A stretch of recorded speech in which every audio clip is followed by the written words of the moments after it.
Okay, before I present the speakers and we go into the program, I just had a few words I wanted to say now at the beginning, as in terms of why do we do all of this? Well, it has really been an intense 18 months for the ENQA review process. So the part of ENQA that deals with the reviews, with principally the follow-up to the external review of the ENQA Agency Reviews that took place in 2019, and the report then came out in early 2020. And then, of course, we had a lot of things to pick up, revise, modify after that. And then the subsequent development of the targeted reviews together with EQAR in late 2020 and early 2021. And so today you will hear a lot more about the changes that we have implemented in the, let's say, ordinary review process, the normal, usual ESG review process. And we have really tried to address all the feedback that we received through the review process of ENQA, but also everything that we had collected beforehand, of course, over the years as feedback from the agencies and the experts on the process. And of course, what is very important is what we found out ourselves during the self-assessment process. So it was really a useful exercise for us to identify some gaps or points where we really didn't know quite well why certain thing was in place or not. I suppose that's an experience that many of you go through when you do your own self-assessment. And then, of course, the recommendations of the expert panel that has also fed into our thinking. The key point in guiding the revision process has been that of ensuring that the reviews remain fit for purpose and relevant and interesting to the agencies. That it's not only done because it's somehow compulsory. I mean, probably if it weren't, I'm not sure everybody would do it, but somehow that while it's compulsory to do that, to remain in ENQA and in EQAR, it should also be kind of a useful process. And ENQA has also streamlined the decision-making process in the course of the past year with the adoption of new statutes in March this year, because we felt that the double decision-making on ESG compliance by ENQA and then by EQAR did not really seem purposeful. It could lead to confusion, to misunderstanding, and we felt it really undermined the ESG and the review process itself. It's important to remember that, of course, ENQA will remain sovereign in taking decisions on membership. There is not an automatism that if you're an EQAR, you are also automatically an ENQA member.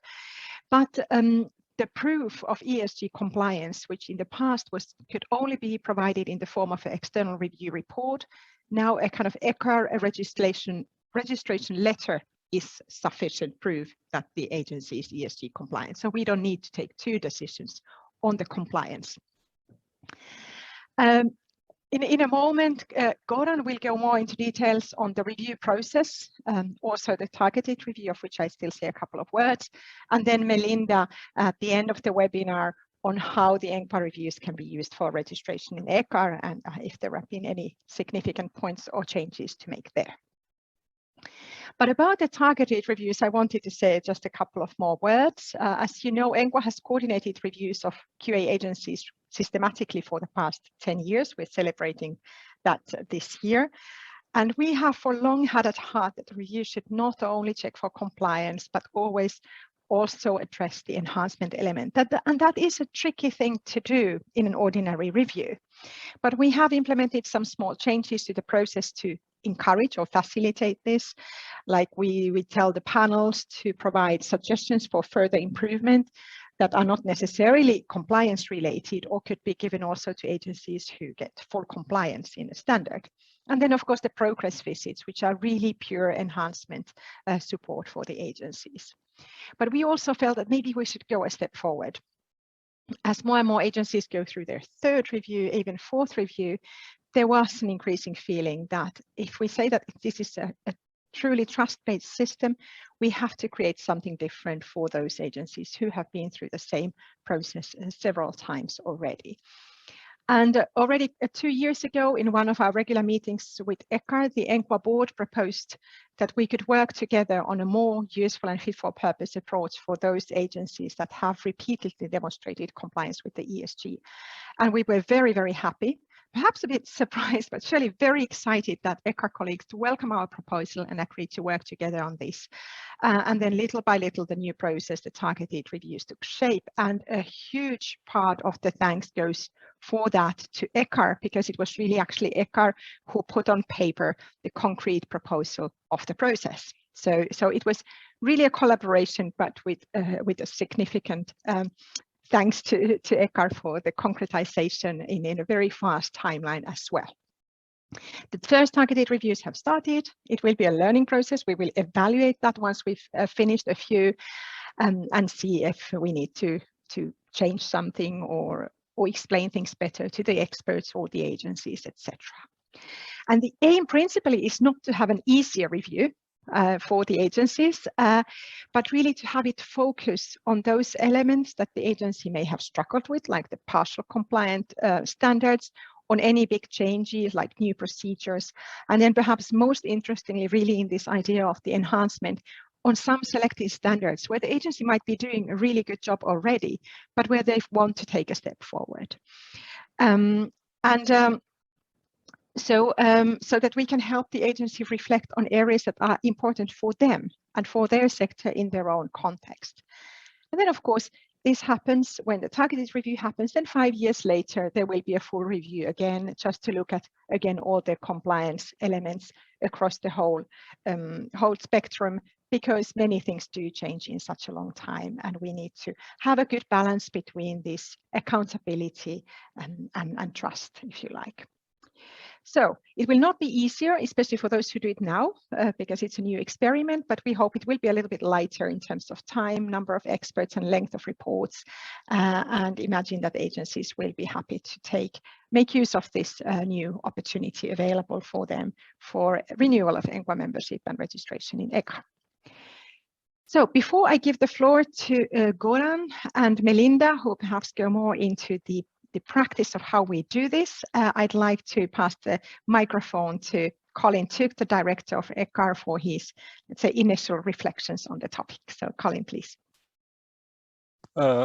Yes, thank you very much, Maria, and good morning, everyone from my side as well. Glad to see so many, well, I can't see interested faces here because we actually don't see your faces, but so many interested names in the list at least. So I think it's very difficult to add something, well, to add a completely new topic to what Maria has already said. I think it's we're really very grateful that ENQA organizes this webinar and that we have an opportunity to contribute to it quite substantially, to introduce these new changes that have come about in the review process. I think it might be interesting to note that a little bit later than ENQA's review process was externally evaluated, ENQA also started an external evaluation, and we are just about to conclude that, which is something that, in line with our strategy and as agreed by the members, we do every 10 years. And so that's our second external evaluation. We are just about to conclude, and some of the topics, I mean, especially the targeted reviews, was also a point of attention that came out of our self-reflection, and that was sort of also triggered by the external evaluation. But I'll say a few words more about that. But I think before going to the targeted review, which is maybe more specific topic that's not relevant for all agencies attending right now, but will become relevant for all of you, of course, in due course. But I think on a more general level, looking at the changes, I think one of the major achievement, I think, is really what Maria mentioned, the change in the decision-making process and sequence, if you like, so that we have, I think, now a very clearer reflection of our respective roles, of the role of EQAR as the register of agencies and ENQA as a membership-based organization. And I think the new arrangements where really the decision on ESG compliance is made by the register committee, the EQAR register committee, after the review report has been finalized. And I think that makes our respective roles and functions much more clearer than the old arrangements were able to do that. So I think that that's something where we are really happy for, also to make sure that the whole, let's say, the whole quality assurance infrastructure is much more understandable to everyone in the European higher education area by having the roles more clearly set out. In addition to that, I think it will be, Melinda will be sharing quite some reflections later on what also we learned from the decision-making process on ESG compliance. I think it would be very useful, in a way, preparatory material for some of the agencies when preparing for the upcoming reviews, since we really put more and more effort in the last years in systematically analyzing what we can learn from the register committee's decision, looking at all of them across the board and what kind of common topics we can draw out from them. When it comes to targeted reviews, I also think that that's a very big step forward. We, I would say, ENQA and EQAR co-created over the last month and years. I can definitely understand what Maria said before, that from ENQA side there was a surprise about the openness of EQAR for that approach, and I think maybe it wasn't.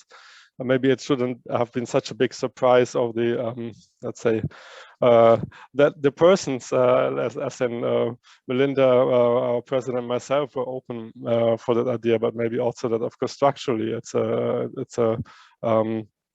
a big decision to take, and it took a lot of preparatory work to find a way that is that makes sense for EQAR as an organization.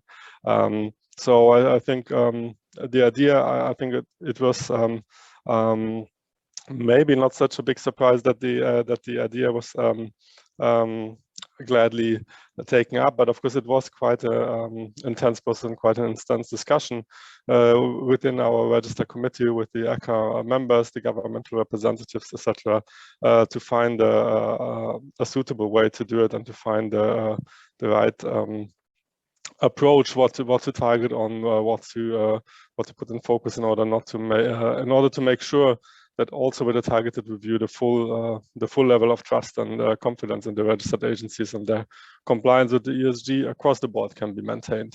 The last thing I want to say about that is that I think from the very initial cases, which is actually by far not a complete case, but we have had now 4 agencies where the process has just started, we can see that it's definitely much more work at the outset. So it's definitely much more work on setting up the review, when agreeing on the terms of reference and so on, which was to be expected.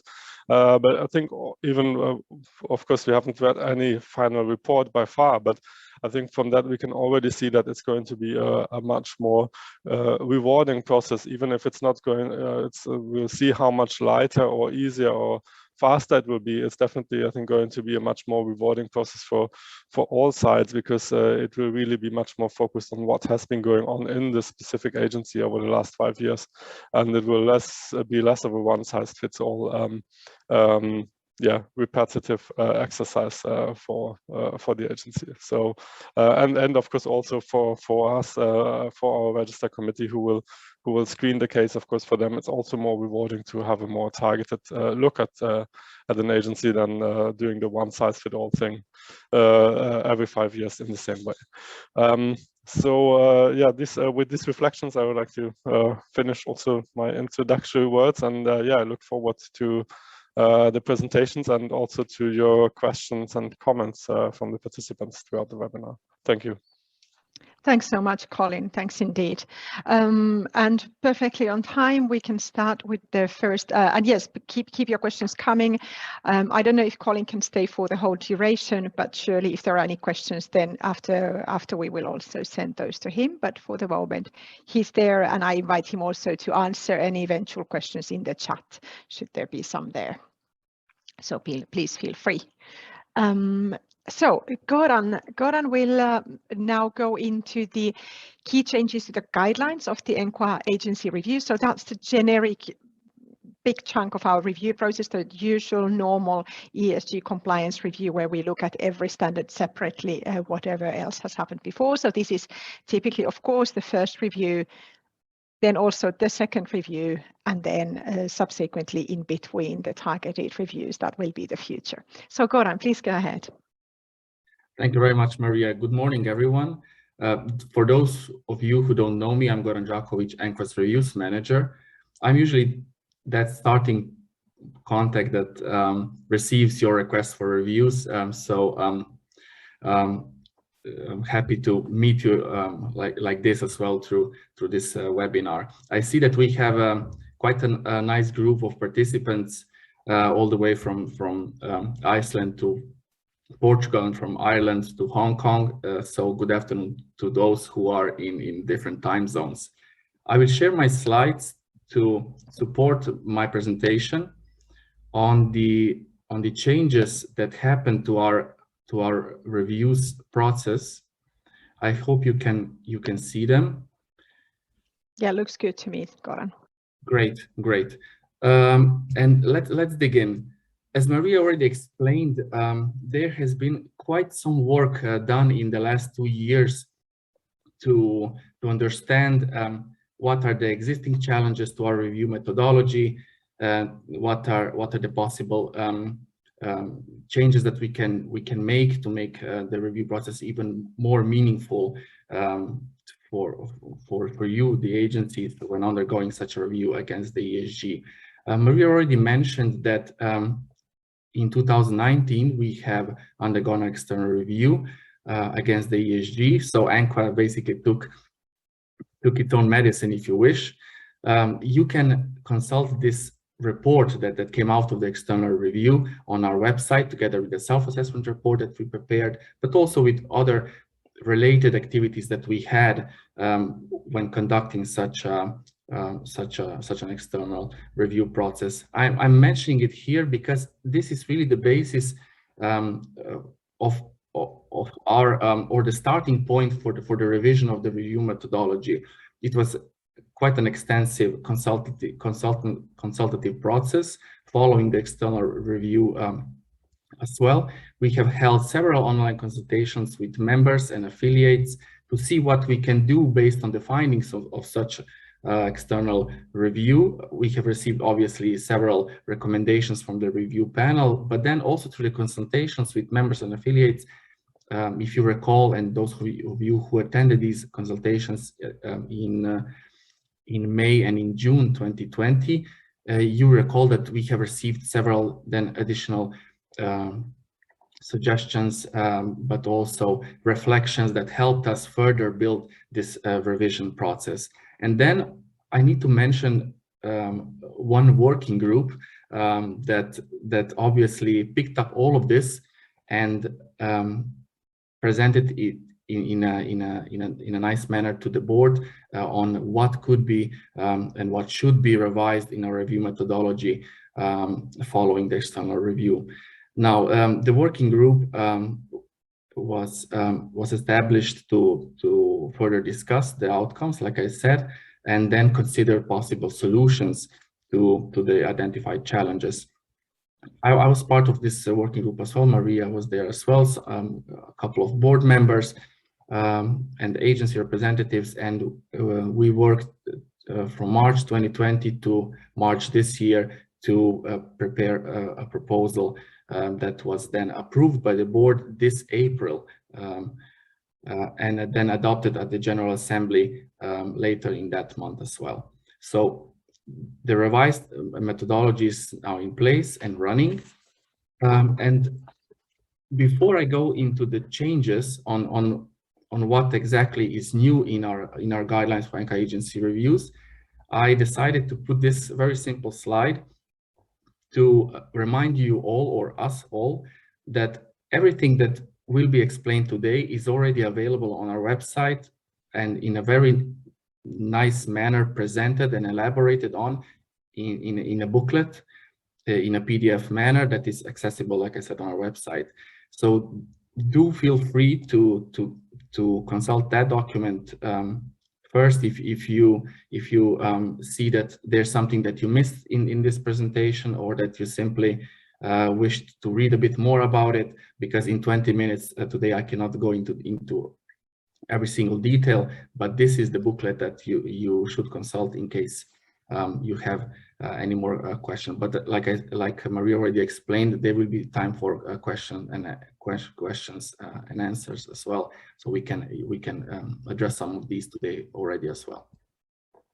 Now, new elements to the reviews of quality assurance agencies in the European higher education area. This is a rather condensed slide, but I will not read this because I have decided to pick out elements that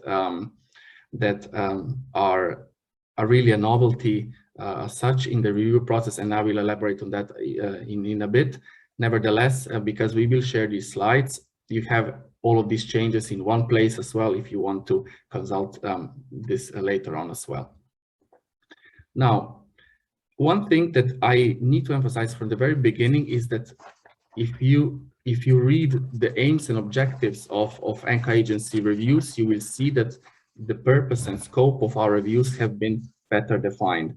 The sentence as such is not that drastically changed, but if you read more carefully, you will see that in the 2021 version, it says that the principal aim of our reviews is obviously to assess the agency complies with the ESG, but then the second part is equally relevant, and it follows Maria's introduction in the sense that we would like to support further agencies in their efforts to constantly review, to constantly enhance in their work. This is something that is now emphasized, and we have introduced several elements to support this further. Now, how did we do that? I will elaborate on this throughout the upcoming slides. But before I go into that, I wanted to spend a minute or two also on elaborating a bit on the tripartite terms of reference that is designed together with EQAR. As a coordinator receive a request to undergo a review against the ESG, we would be the one to prepare a draft tripartite agreement on the terms of reference. And then you would use this document to apply online for registration in EQAR as well. Obviously, this relates to the agencies that wish to register in EQAR with the same review process and the same report. So you will see that we work rather hand in hand now in making sure that the activities that should be reviewed against the ESG are well set from the very beginning of the review. On top of that, and following the experience from targeted reviews that we just started in late 2020, we see that we could possibly simplify the process in future, in the sense that you could already start first with the online application for registration in EQAR, and then we will finalize the terms of reference at the ENQA Secretariat, adding the elements on the timeline of the review and checking what kind of external quality assurance are listed in the document. So please be aware that we might still tweak a little bit the guidelines in this respect as well, to make the process even simpler for you, the agencies, but also for us. At the moment, it stands like I explained it. Then I would like to spend a moment or two on explaining a little bit on the refined structure of the self-assessment report. You will see that we have refined the guide of content for a self-assessment report that you need to submit as part of your review process. What elements are added? Basically, we reduce the repetitiveness of the document. If you check chapters 2, 3, and 4 that talk about the development of the SAR, higher education and quality assurance in the context of the agency, history, profile, and the activities. And we have actually defined better in what chapters you go into details of your external quality assurance processes, so that the document does not duplicate some of the aspects of these activities. Then there's a mapping grid that was already part of the previous methodology, but we remain it as an obligatory part of the review process, because we would like to see how you match standards of part 1 of the ESG with your activities, and how you present this in a very systematic and elaborate manner as one of the annexes to the self-assessment report.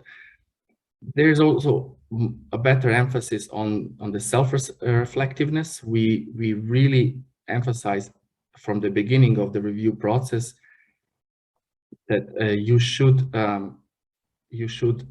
not just provide facts to how you conduct external quality assurance, but how you basically reflect on what are the key strengths, weaknesses, opportunities, threats to your activities, and how this is then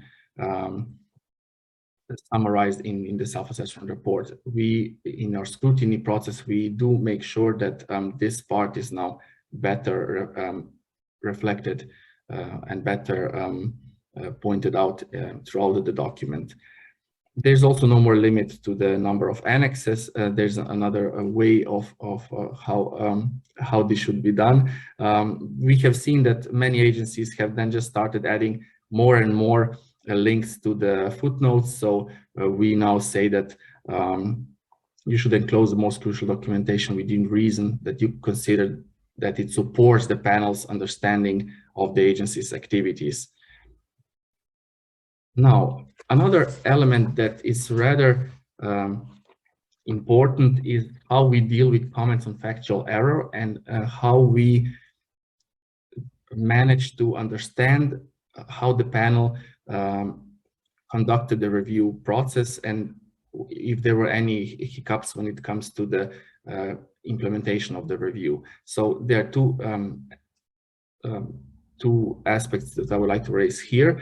Regarding dealing with comments on factual error, the agency is now requested to fill in a table that where all possible factual errors are listed. It is a rather clean way of presenting what actually might have been misunderstood by the panel when it comes to facts. But then at the same time, this same table is filled in by the review panel, elaborating how they picked up on the agency's comments on possible factual error. And if they have not done that, this is also elaborated in this same table. So you see that we now have a system in place where we can see if the panel has considered some aspects as raised by the agency as factual errors, or the agency is trying to submit additional documentation or elaboration on specific matters, and then how the panel has actually picked up on that. So this is now also documented rather than just left somewhere in the emails or during the internal meetings of the panel. Then another issue that I would like here to add here, as I already mentioned, is on providing an obligatory informal feedback letter on the review process. This is done obviously by the review panel at the end of the review procedure, and this is prepared by the review chair in coordination with the review secretary and the rest of the panel. This letter is relevant mainly for the agency review committee. You will notice when consulting our revised methodology for ENQA agency reviews that we have quite strengthened the internal quality assurance of our review process. There's the agency review committee now in place that validates the reports, that checks that, which means that this body checks that the review was conducted in accordance with the guidelines for ENQA agency reviews, that there has been sufficient evidence listed in the review report, and that based on that, anyone reading it can get a full picture of the agency, basically. But more importantly, also that the evaluations on how the agency complies with the ESG are done in a consistent manner. The body is not in place to make reports better and better by checking every single word, but really the aspects on consistency and the aspects on whether the guidelines have been followed are considered. So this said, the obligatory informal feedback letter by the review chair is sent to this agency review committee that considers it together with the external review report in order to fully understand what was going on during the review process. So the chair is free to elaborate on the overall preparation of the review, usefulness of activities, frankness and completeness of the documentation provided by the agency, quality of the dialogue, these kind of things that perhaps are not so easily seen through the external review report that the agency review committee receives for their meetings. Another big change is that with the new or with the revised review methodology, we will use a 3-point compliance assessment. So compliant, partially compliant, and non-compliant. This might remind you of EQAR's use or approach to compliance assessment. Why we have decided to simplify a bit this process through the consultation, we learned that most of the consultations with the reviewers, that the difference between fully compliant and substantially compliant is at times difficult to make, and it takes a lot of time and energy that at the end doesn't really add to the review process. Because if an agency is entirely in accordance with the ESG standard or it follows the principle spirit in practice, there's really a nuance here that is taking a lot of energy from the panel, but it doesn't really contribute to the understanding on how the agency complies with the ESG.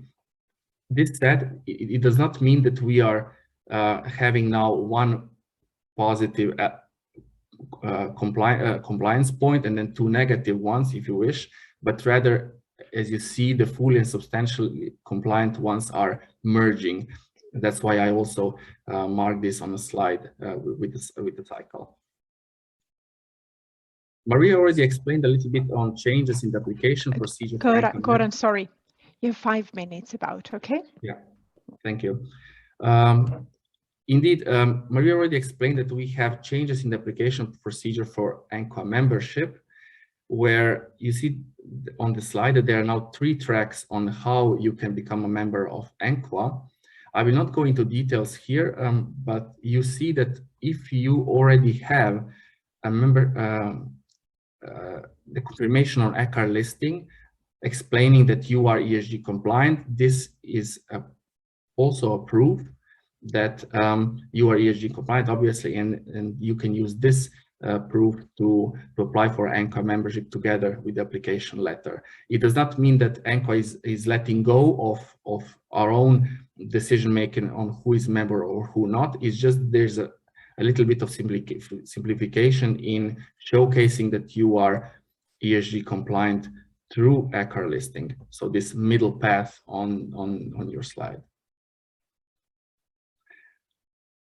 Let me also just use a minute or two to elaborate a bit on the progress visit and changes there. We have received quite some positive feedback that progress visits are well appreciated by our members and those using such an activity that is part of our follow-up.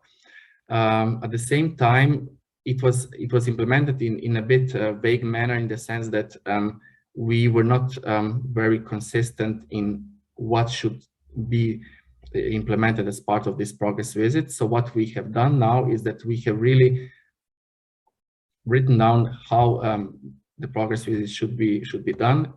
We have strengthened up the enhancement-oriented dialogue within these progress visits, and elaborated that the starting point should always be a strategic meeting or a set of meetings with the agency's leadership.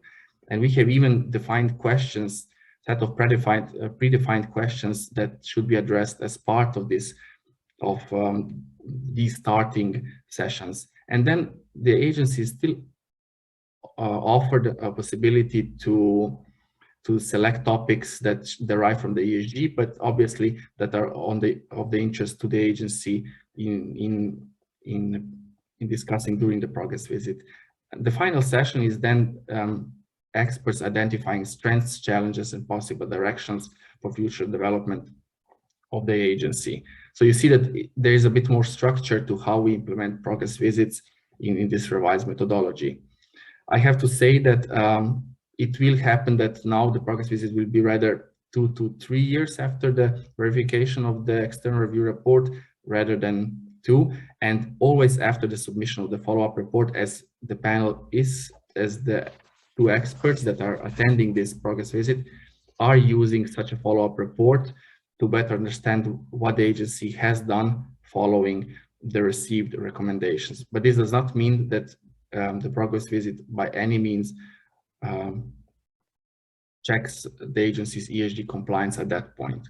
And there's also no reporting to simply support the agency in frank and open discussions on the matters that are part of the agenda. This is just a final slide on this for this part of the webinar, where I would like to say that we have, as I already explained, we have strengthened our internal quality assurance of ENQA Agency Reviews. If you wish to read more about it, you can consult the document called a policy on this matter on our website, and I have already explained the Agency Review Committee. Now, Maria, if you just allow me, I will show this slide where you will see that there's a clear representation of the appeals and complaints procedures on our website. So I invite you all to consult this part of the website as well. Why I'm saying this is because as part of our external review report of our own review back in 2019, it was emphasized that we should make it clearer to our members and affiliates and everyone undergoing a review on how we address appeals and complaints for agencies that are undergoing a review, and then how we do this for third parties that raise substantiated concerns about their members' agencies' compliance with the ESG later on in the process. This is now clearly presented in 2 different sections, where you will see that for appeals and complaints, it is our committee dealing with these matters, and for the third parties complaints, it is the board checking and receiving and analyzing this more in detail. More information about that is in ENQA's rules on procedure and in the complaints policy. I will stop here and stop sharing my slides, but these are principally the changes in our revised review methodology. Thank you. Thank you very much, Goran, indeed. And also, of course, we will make the slides available to everybody as well when we on the page of the webinar, where you also will have the recording. You're all probably very experienced in the review process. There seems to be no questions. You've done your homework and read the guidelines, but should you have any questions, please keep them coming. We would very much like to hear if you have a doubt or question or would like a clarification on a specific element. So write those down there. As also the next speaker is Goran. We can then have all the questions for him at the end in case you need a little moment to digest, because there is a lot of information there, of course. So I don't see any questions at the moment. There has been a little discussion about are there any requirements on EQAR's side on who can be accepted as a coordinator of a review, and indeed you find their information, and Colin has explained that. There is also a link. There is indeed a policy or requirements of the external review coordinator as well. So that can be all consulted through the chat. And I don't know, Colin, did you want to say something in voice as well about that, now that we have a couple of minutes in the end? Yes, since you have a few minutes, and I was holding my hands not to not to answer in writing, seeing if there's a possibility to comment briefly orally. Yeah, I think the requirements are there. I just wanted to say the last comment maybe where really it's not that we introduced the market element here. I mean, it was always there in a way, because ever since EQA was founded, there was a possibility to work with different review coordinators. It's another matter that has rarely happened in practice. And I mean, I honestly doubt that it will happen too often, but we'll see what happens. But but it was always possible, and so it's not that we introduced the market last year, but it's rather we try to regulate the market better, because there we were a bit concerned that some people had some how to say, well, let's say adventurous understandings, so what could be done or how things could be done. So so we wanted to make sure that that is not possible. Of course, and so far, I mean, on this well, almost 15 years, I mean, there hasn't been any suggestion, neither from within EQA nor from ENQA or anyone else to say, well, we should change that fundamentally and say there's only one single possible review coordinator. So of course that would if that were to be discussed, that would be a bigger change, of course, and there would be a lot of maybe things to come with it and to be discussed, how that would be done. And yeah, but I think that's not, at least that's not on the agenda for the moment. Yeah, thanks very much, Colin. Still no questions for Goran's first presentation, so let's proceed and let Goran tell us a little bit more about the targeted reviews, and then Melinda will get into what it means for EQAR. So Goran, also the next 20 minutes is all yours. Thank you, Maria. Let me share my slides once again.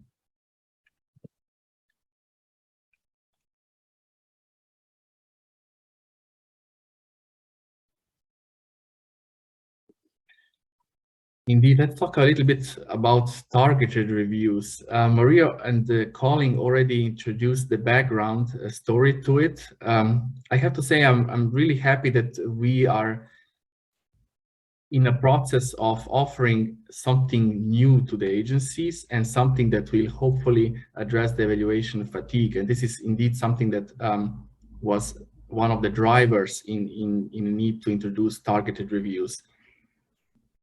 Basically, agencies that are undergoing their third and subsequent review against the ESG are asking what new is brought to them for the further enhancement if they're conducting the same all over again throughout the reviews against the ESG. So ENQA and EQAR together worked to propose the methodology for targeted reviews. Maria already explained that a big thanks goes to EQAR on this, and I here need to emphasize this once again. The working group that we have established in autumn worked hand in hand to then brush the initial proposal and have it ready for the approval by ENQA board in June this year, and then at the EQA Register Committee, it was, I think, July 2021, but Melinda, you can then correct me if I'm mistaken. The targeted reviews are put in place to, obviously, to address the evaluation fatigue, if you wish, but at the same time, still safeguarding the need for a cyclical provision of trust in the European higher education area through the reviews. The use of targeted reviews is the same as for the so-called full reviews, for ENQA membership renewal and for registration in EQAR, but not every agency is eligible to undergo such a targeted review. Again, something that was already explained. For ENQA members, this is open to all members who have undergone at least 2 full ESG reviews, and this is only another as a way to be used as an alternative to the full reviews every 10 years. Why I say can be used, because you do not need to undergo a targeted review if you do not wish so, or if you cannot because there were too many substantive changes to your agency in the last 5 years. Now imagine that you have completely changed your governmental structure to the agency, and that you have introduced 2 or 3 new activities. So all in all, the agency has become a new body. Then you would obviously through the consultation process with ENQA and EQAR, we would advise you, and you would need to undergo a full review, so to say. The use of targeted reviews for registration in EQAR, I have copied their explanation on how what agency can undergo such a review to this slide. Only EQAR registered agencies that have renewed their registration successfully at least once previously may opt for or apply for renewal based on a targeted review every second time. So you see that if an agency is, let's say, a member of ENQA for 10 years, but has been registered in EQAR for 5 years, you would not use targeted reviews for both processes because you would simply not be eligible. So we would always check quite in detail about your eligibility part of it. And just as an emphasis, a full ESG review is a must in between the targeted reviews. Now, agencies that have not reported on their substantive changes duly, or not reported on time on this in the last 5 years, in such cases, we would really need to see what are the changes in the agencies before we agree to the targeted reviews. I think, Melinda, you will talk a bit more about it, but it is really important for us to know what kind of changes happen at the agency before agreeing that we would coordinate a targeted review for your particular case. So you see here also on the slide how targeted review fits into, let's say, a timeline of an agency that has initially been reviewed in 2011, and then again in 2016. Targeted review follows this year, and then 2026 again a full review against ESG 2015. Key characteristics of such a methodology. I already talked a little bit about evaluation fatigue, so I will not go into that. But what I need to re-emphasize again is that we have worked quite a lot to introduce enhancement-led components to the targeted review. So basically focusing on what are really the remaining challenges in the agency when it comes to ESG compliance, but then also letting agencies choose some additional elements that they would like to be evaluated against in such a targeted review. I will show it in the next slide how we did that, but this is simply to say that the enhancement-led component is something that led our discussions in the introduction of this methodology. There is no change in the criteria for registration. Maria also emphasized this part at the beginning of this webinar. It is not to be considered an easier review. Rather, there is much more focus on those parts that require attention and leaving those where no changes were made aside. Not completely aside, I will also come back to that part. Now, what are the changes in the review process, if you wish, or what are the specificities of a targeted review? That I think it would be better if I use that word rather than changes.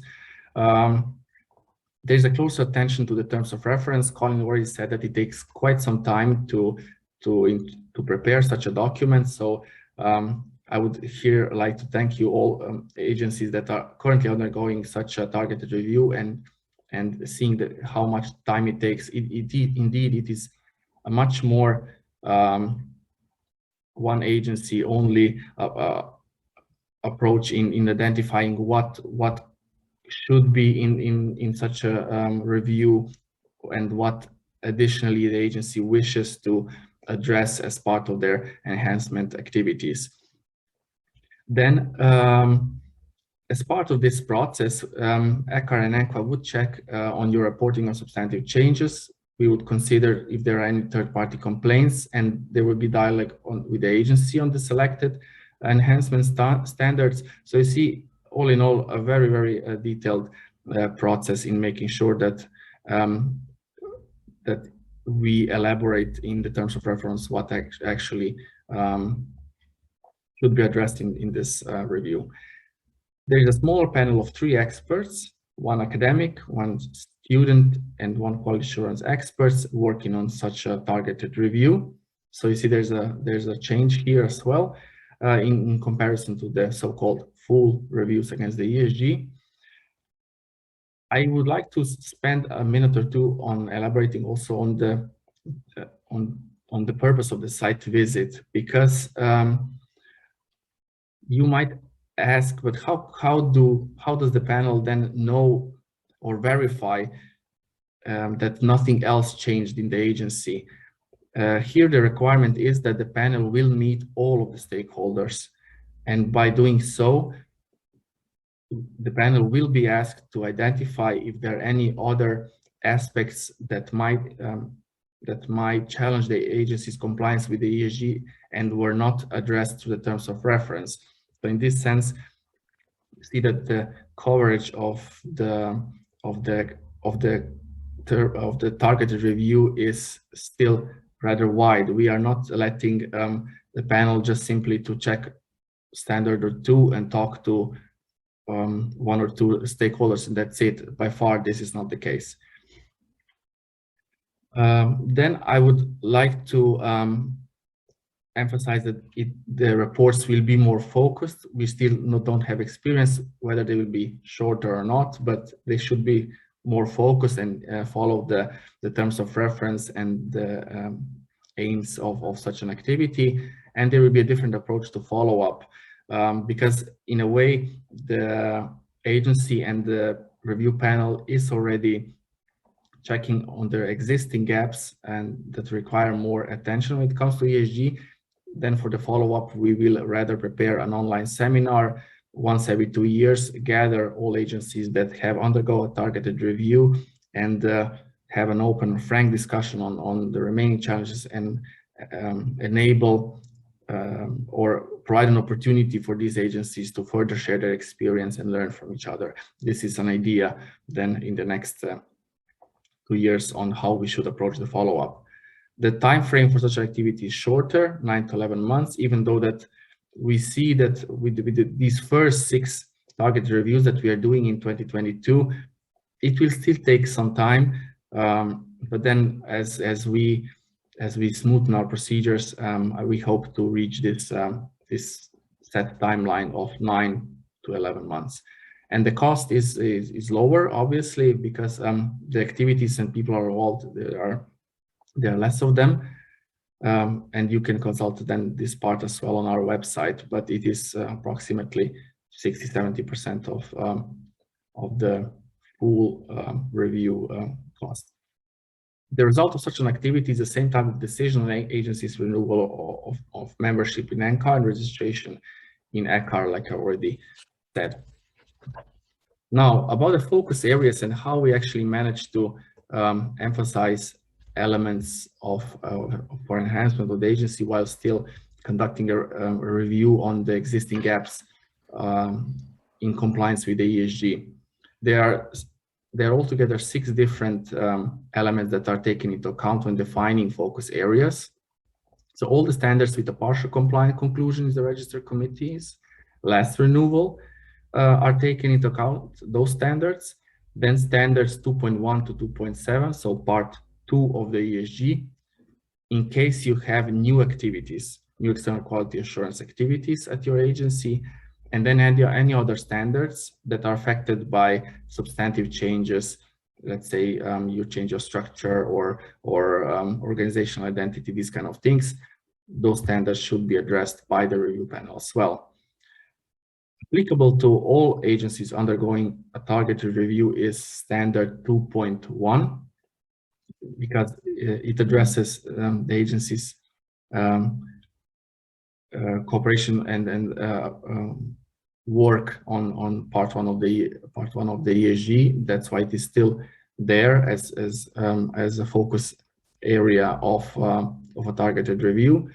And then the agency is invited to select at least one further enhancement area. You will see that point F here on the slide says any other matters regarding ESG compliance arising during the review. Indeed, we would not let the panel simply focus on the first 5 points without checking on the possible matters or concerns that arise during the site visit or throughout the review process. Yeah,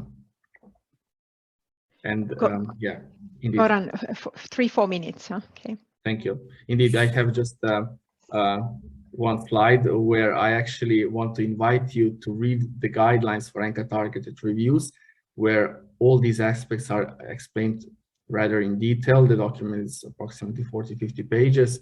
So you, once you are eligible for targeted review, I would really invite you to read this document in detail, and do come back to me or your review coordinator to check whether there's any misunderstanding on any of the aspects of the targeted review methodology as such. Thank you. Okay, thanks a lot, Goran. There are actually a couple of questions, which is good. I will start with the first one, where I think could be interpreted as a double question, and I think it's also something that maybe EQAR and Enquire can both respond to, which is about the timelines. Will this new process lead to a faster decision making, like faster delay between the site visit and the decision in the EQAR registration? And I think this can be both, maybe you reflect on what it means for the targeted reviews, and also in view of the generally different decision-making process where the report indeed goes first to EQAR. So I don't know if EQAR, Colin, do you want to start with that, or Melinda? No. Yeah, Colin, yes, sorry. I can go ahead. I think in general, of course, we hope that the targeted review will make the decision a little bit faster. Of course, in general, I don't know, you mentioned an example there, November 2020 to October 21. Of course, I don't know if that was maybe a review where there was an additional representation because the agency could have been rejected. Of course, that will be, some colleagues will know that before any application to EQA is rejected, there's always a loop that gives you a chance to make additional representation on the reasons. But irrespective of that, of course, the question is when do you have, I mean, at least as an agency, when do you get the decision, or at least the first decision? Or what we can ensure is that it will, I mean, in worst case, it can take you 4 months. That is if you're so unlucky that you submit the review report to us just a week before we have the next register committee, which means you will not be able to deal with it then. And the register committees take place every 4 months, so 3 times a year. I mean, in best case, it can you will have the decision in a month or a month and a half. And of course, the regular time is somewhere in between. So depending on when you submit the report to us, it usually takes 2 to 3 months until you have a decision which is taken at the following register committee meeting. And we sped that up a little bit since about a year or two, because we used to have only 2 register committee meetings, which made the situation per year, which made the situation very unfortunate. We now have 3. We will, of course, we are still also in the. Actually, this year we have 4 indeed, and we don't know if this will become a regular practice, but normally not, because 3 seems to be quite a good rhythm. So that's the time that we can guarantee. Of course, I mean, what's not in our hands, I guess that's then more for Goran and Maria to comment on, is the time it takes from the site visit until the agency has the final review report that it can send to us, because that's of course not in our hands to influence. Yeah, there in our review process, nothing has really changed. So that's the same. So the EQAR, in a one way, we've calculated that it should not become longer overall for the agencies from the beginning of the process to the decision of the final of the two bodies, but the order has changed, and we think we can manage to keep the normal full review to the similar timeline, and then in the targeted reviews will be faster because the experts have a little bit of a shorter time to write the report, because it will be a shorter report. It takes a little bit less time for the secretariat to go through that, etc. So that's why also we can have the targeted reviews a bit shorter, not for the first ones, probably, because it takes us an enormous amount of time to really do the terms of reference and reflect on that, and for the agencies to understand really what it means for their self-assessment, etc. So at the beginning, it is a little bit more complicated, but I think it will even out to about those months that Goran mentioned. And Goran, there are two other questions that I think you could answer. First one is whether there's an opportunity for a progress visit also following a targeted review. So in between your targeted and then the following full review, is that a possibility? And then Viveka is asking if you can give any example of an enhancement-led component in the targeted review. Thank you, Maria. About the progress visits following a targeted review, I would say no, because the elements of such a progress visit as following the full review methodology is in a way already part of the targeted review as such, because as I explained, there are elements to focus areas of a progress of a targeted review that already focus on what the agency decides that should take part in such a targeted review. So the short answer would be no. And for the second question, example of an enhancement-led component, as I explained, there are focus areas that introduce a possibility to the agency to select what enhancement area they would like to focus on, or areas.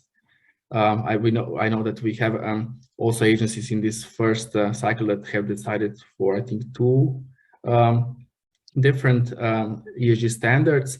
And then once we receive this information through the online application, we have additional call with the agency to see what exactly that they would like to discuss there, to go in depth, and basically then provide this information to the panel through the briefing call, because we need to build a bridge, if you wish, on just not simply saying, okay, it's 2.6 that we would like to additionally focus on, but we need to fully understand and transmit this information to the panel on what exactly they want to address there. And then the panel will shape some of the sessions of the site visit to address that part as well.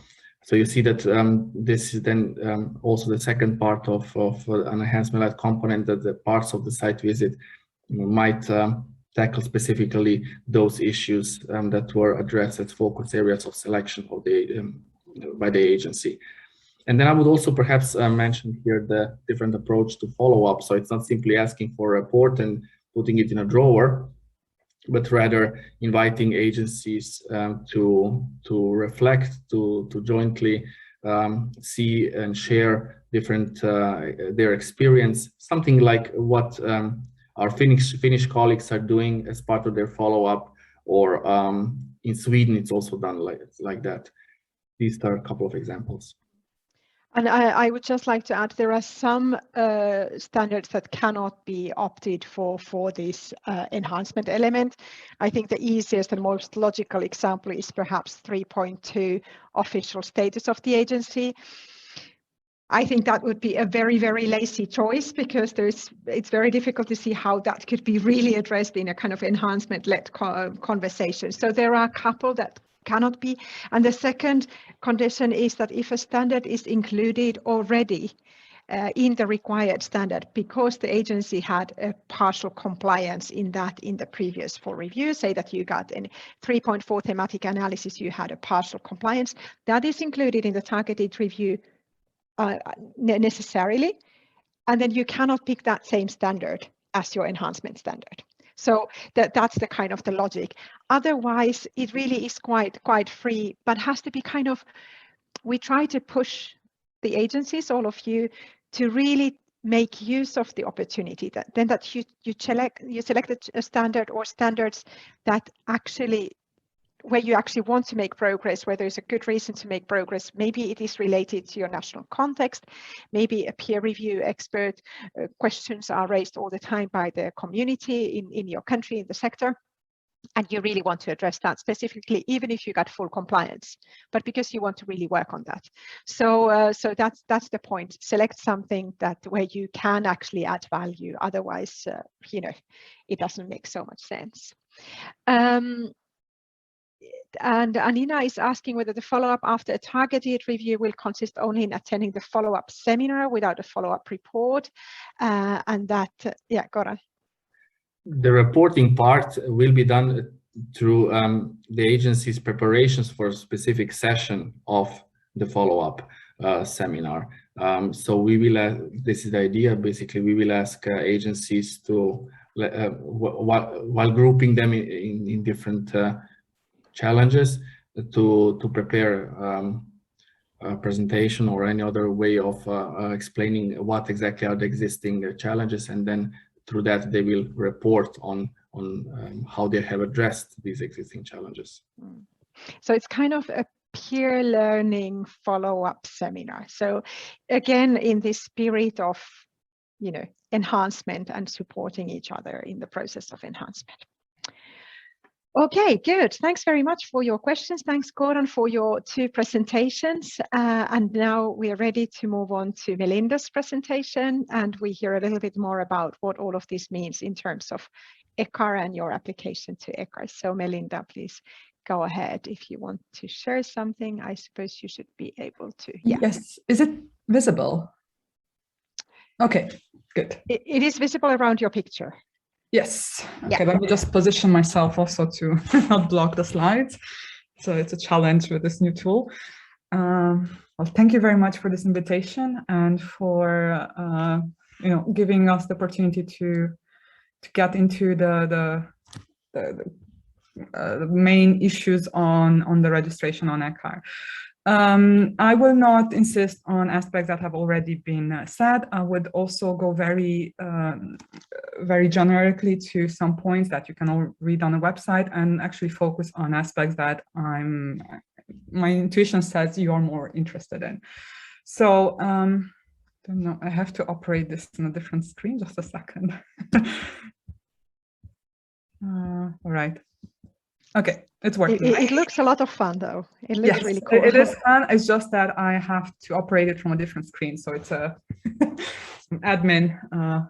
Okay, this okay goes. And I need to see it full screen. Just a second, because I. Oh, all right. I'll still new for me, so adjusting to it. So a few words, probably EQAR was founded back in 2008 by the E4. It's governed together by the E4 stakeholders and governments, and the main essence of our EQAR is the register committee formed of 10 independent experts and our president, who decides on registration and compliance with ESG. Why an EQAR registration? Well, we know well, the reason why EQAR was found is to demonstrate an independent way that agencies comply substantially with ESG. And this is relied on for EHA implementation, and it shows countries that have met this commitment. You can see them in green. So those are also agencies that are registered in EQAR. And we see a few yellow and orange areas where we hope QA agencies that are based there or operate there will come for registration in EQAR. We value the improvement aspect of reviews, as you notice also with targeted reviews, although it's not in our focus. The EQAR's focus is to say whether it is compliant or not compliant on the different standards of the ESGs. A few words about the volume of our work here. So since 2008 until October this year, we had over 140 applications for inclusion and registration. I think the success rate, the approval rate is pretty good, and we expect a few more 5 maybe or 6 applications for December. This year was exceptional. We have 4 register committee meetings, and as you can see, we only had 6 applications decided on until now, but we expect at least 4 or 5 more to come in December. So our average application considerations per year would be around 10. I will not go very into the stages of the application. I think Goran already dealt with it pretty well. Indeed, it takes around 10 to, well, a year to maybe 18 months to have a decision on the agency's renewal or inclusion on EQAR. It, of course, depends on whether the decision is taken immediately at that register committee meeting, or whether there is an additional representation, as Colin said. If we remove the additional representation, of course, the decision is taken immediately, but I guess most agencies would prefer to have that option instead of appealing well, unsuccessfully maybe appealing. Right, so I want to go a bit on into the eligibility process, as this is very important to clarify before an actual review starts. It was introduced together with the new applications based on ESG 2015, and at this moment we had a separate a separate document for confirming eligibility, but now we moved on to a tripartite terms of reference, which is much more efficient and faster, and I think, as we heard, review panels appreciate that more because they don't have to check 3 different documents to consider what they have to look into the review. So in this tripartite terms of reference between ENQA, EQAR, and the agency, we set out what are the activities within or outside the scope of the ESG. And I want to mention a few examples here because we come across this type of examples quite often. So it's important to understand that what we understand by activities within or outside the scope of the ESG. So in case you have transversal issues that are relevant to the ESG, such as different different analysis that you do, dealing with quality assurance, that are thematic evaluations, or you have different activities that deal with internal quality assurance of the agency, feedback mechanisms, so on, those do not need to be presented as a separate external quality assurance activity. Those are already considered as part of your application for inclusion or renewal in EQAR. Those are covered in the ESG. So those are not activities per se as an assessment, reviews, evaluation, certifications, audit. However, we notice the other way around, that we have agencies that do not present activities that are within the scope of the ESG, such as ad hoc assessment, because they consider they are not carried out on a regular basis as the majority of the activity, therefore they should not be considered. That is not really how we look at it. Even if even if the agency carries it out once in 3-4 years, that activity is still within the scope of the ESG and should be considered. Such activities could be short learning programs, evaluations of different private higher education institutions, external quality assurance carried out abroad. We also got different perspective from agencies saying that activities that are carried out outside the European higher education area are not within the scope of the ESG. They are.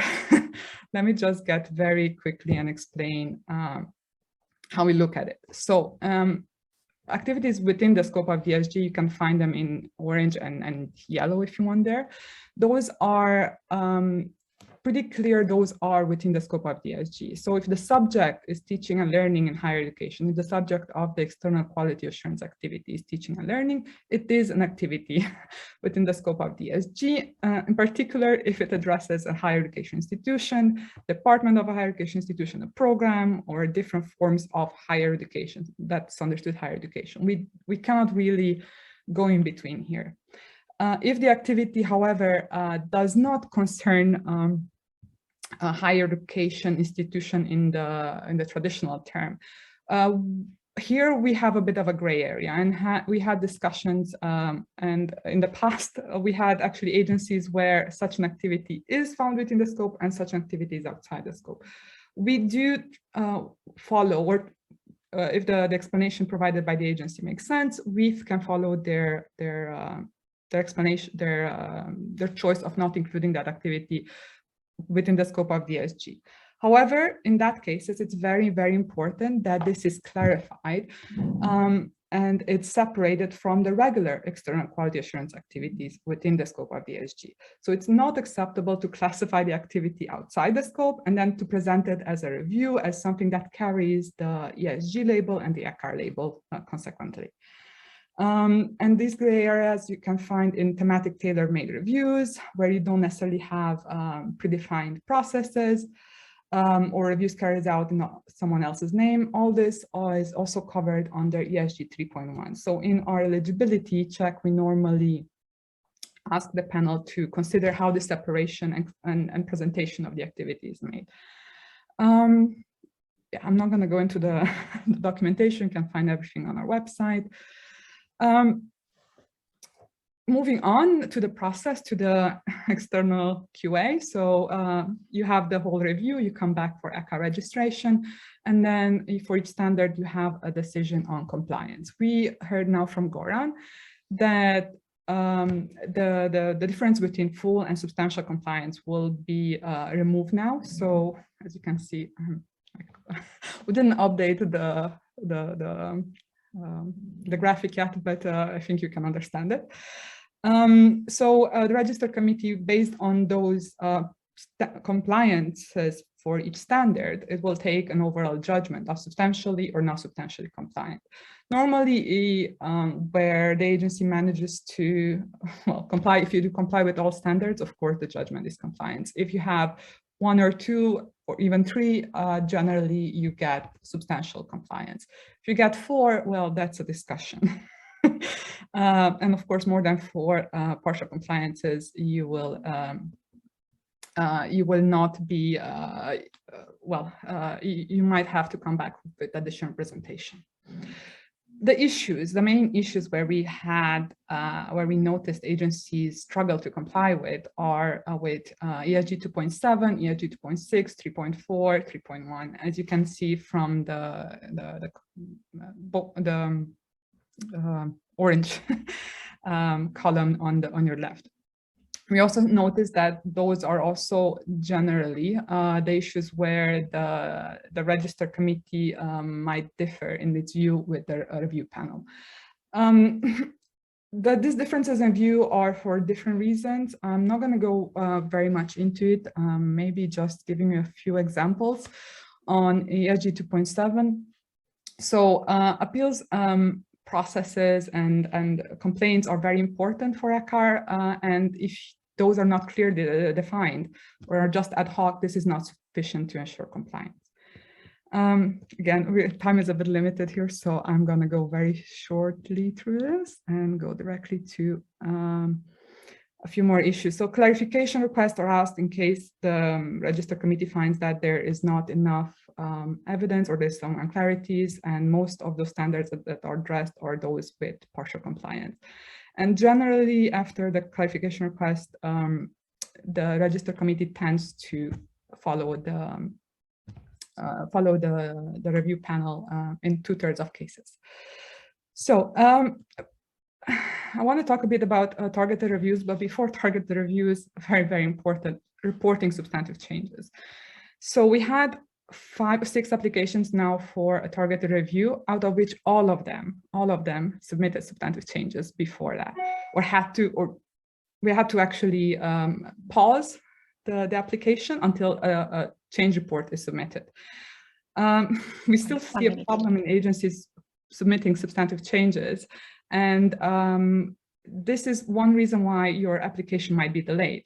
So it's very important you understand that such changes into your organization, into your activities, have to be submitted in time so it can be taken on into your targeted review.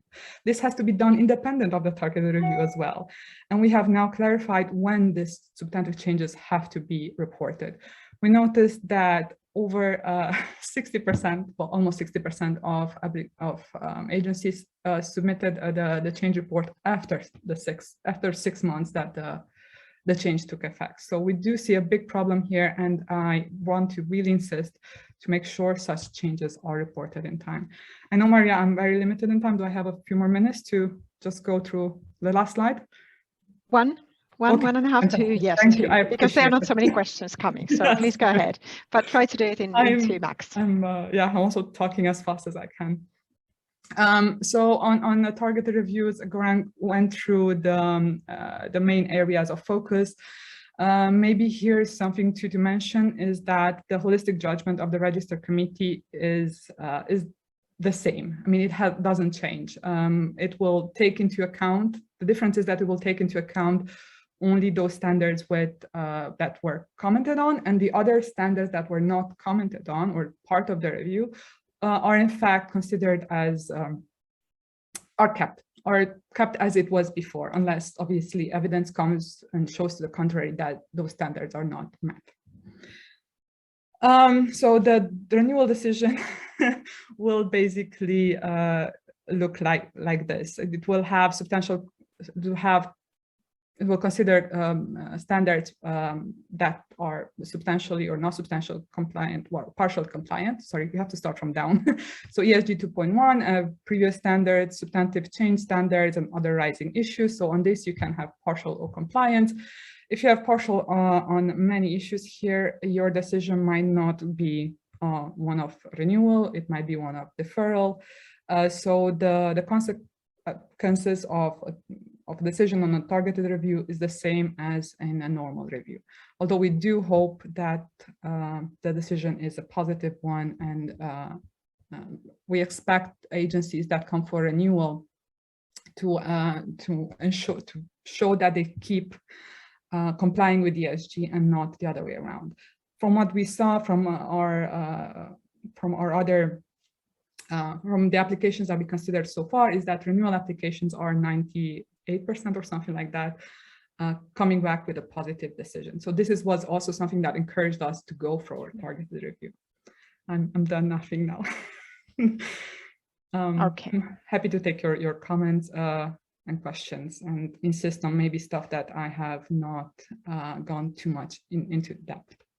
Thank you so much, Melinda. And maybe it's fair to inform everybody that in case you have questions that come up to your mind later on, you are welcome to, of course, send them to us or to EQAR as appropriate. Timur asked, how could you, if you could elaborate just a little bit more on the holistic judgment decision by EQAR? Is it in any way related to quantitative indicators or not? Well, our policy, Colin, if you want to intervene here, please. So our policy is to consider a holistic decision, and some standards might weigh more heavily than others, to be honest. But from our practice so far, and considering, as you saw there, 140 applications, it's that generally we would, the register committee would go with obviously holistic judgment compliance if up until 3 standards are with partial compliance. This is the practice. This is not necessarily in our, it's not an established policy, but this has come out basically from all the holistic discussions, if you want. And when you it's not a rule. It's not a rule. Kind of rule. Yeah. You can still be rejected with 3, but it has never, or 3 partial compliances, but it has never happened so far. Mm-hmm. So this is why I'm saying this is what has happened, but it's not a written rule. Good. Thanks, Melinda. There is also a comment. I think it's actually a suggestion from Porrig saying sometimes the determination of which activities are in the scope of ESG and which are not. It has improved with the tripartite terms of reference, but there are still some complications. And personally, I also saw that. I was coordinating the review of FINEC, and there is these thematic evaluations, which are not evaluations, but they are like reports. So, the problem is how could we further kind of ensure that we have a clear common understanding and save also the kind of time of the panel and the agency. And they suggested that maybe we could have a joint event where we discuss this. So perhaps that's something to just pencil down for ENQA and EQAR that we might organize something like that. And Colin has also commented on that in the chat. I'm trying to scroll. It's like tiny thing, this one, that I have to scroll. Somebody said maybe the holistic judgment has to be more transparent. I personally, I sympathize with that comment, but it really is, the principle from the beginning has been that it cannot be made numerical. Otherwise, we probably would need to have many more classifications apart from compliant or partial or non-compliant, and then do the maths if you are on the top or not. But it really is, I think, to also assess whether the agency can manage to work as a good agency despite those eventual shortcomings or not. And while we don't have also an official classification of the standards, of course, some standards make it more difficult for an agency to really be performing properly in its context. This, you could say it's the independence, you could say it's the procedures. Some standards are just kind of perhaps weigh a little bit more implicitly in the balance than others, although there is no official classification. Yes, but maybe I can just give an example. Like there are standards that cover much more areas, such as like 3.1. So you would have much more aspects to look into. So if you have also stakeholder engagement, lack of stakeholders in your governance, you also have issues on separating external QA from that are within the scope, outside the scope. It will weigh probably stronger than if you had only one issue there. It will also weigh stronger than, I don't know, maybe a standard where it's like almost compliant or in between. Like there's something like it's something that's missing, but it can be solved very fast. I know some procedures are not published. Well, actually, that's quite important. But if you know that procedure will be published, and we expect the agency to do it, so. This is why it's hard to pinpoint which standards are more important than others, and we don't want to get there. I think that's a slippery slope. But in terms of transparency, I must say we are trying our best to be transparent. All decisions are published. We have a user interpretation, so we explain every time the decision is made based on what it is. It's clear. It's clarified in our user interpretation, and we have now recently published an analysis of register committee decisions where we actually put everything there. We actually were worried that we might put too much information there on what's happening behind the curtains in the register committee decision making. More transparent than that, I don't know. Yes, and I think that's the beauty of the peer review process as such, and these kind of generic standards is indeed that they allow for the human dimension, they allow of diversity, and then, we also struggle with that freedom that those standards give to us, but it's about finding the correct balance, I think, in the end. Good. We are coming to the end of the time. Thank you for your participation. Thank you for all those who contributed also with comments and questions. That always makes things livelier. Super big thanks to Colin and Melinda for joining us today and for being there all the time and available for questions. And we'll go ahead. Do get in contact with any questions to us on our ENQA process, and of course to EQAR about their side of things. I think that hopefully is quite clear now who is doing what. And hopefully see you soon on these same lines or in another occasion. Perhaps some of you are attending ERCAF in a couple of weeks, so many of you, I hope, will be also attending that event, and I will see you there then.